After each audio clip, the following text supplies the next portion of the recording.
Thanks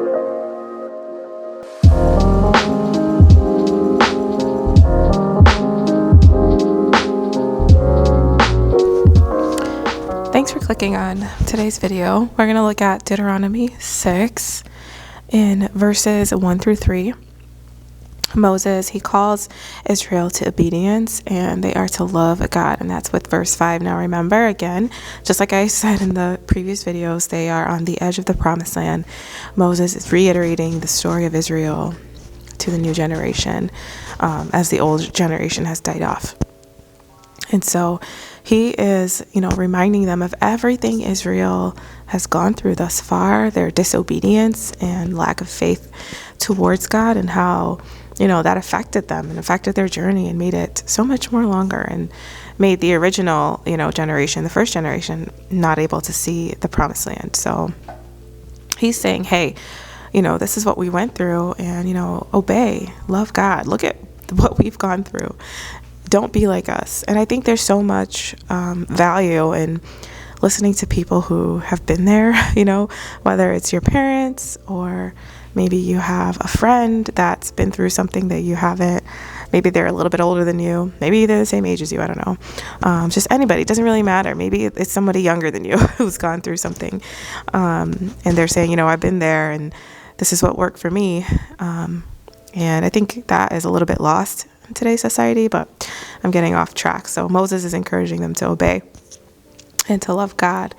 And of course, someone commented on my last video, and they said, of course, Israel did not end up obeying. And yes, 100% right. And it's worth mentioning as well, even though, Moses is here explaining to Israel, and, just, I don't know, I feel like kind of a sense of urgency, not urgency, but I don't know the word I'm looking for. He's really trying to press in and have them listen,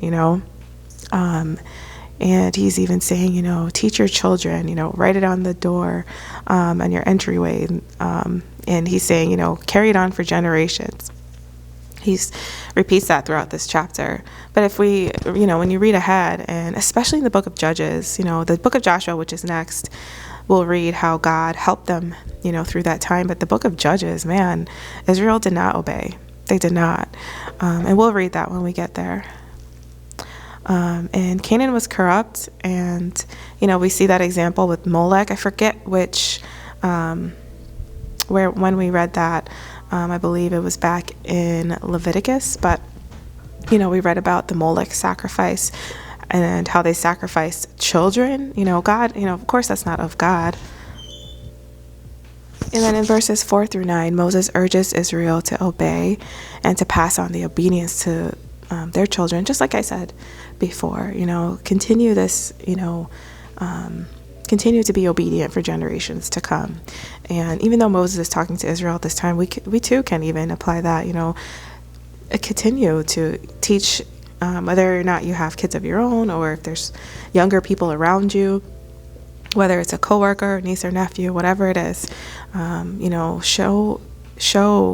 in a way that shows the light of Jesus, and pass on, God's word to others, and of course to further generations. And verse 10 through 12, Israel conquered the promised land with God's help. That's what, Moses is reiterating. And then, let me go back. So while they were in the wilderness, Israel, I didn't word this correct. So I should say Israel journeyed through the wilderness with God's help. And eventually they do conquer the promised land with God's help, as we will read in the next book, in Joshua. Verses 13 through 19, Moses continues to encourage obedience.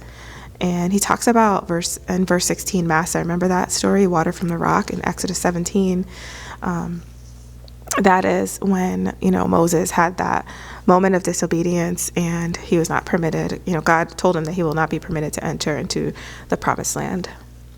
Verses 20 through 25, Israel were to continue sharing the testimony to generations to come, just like I said earlier.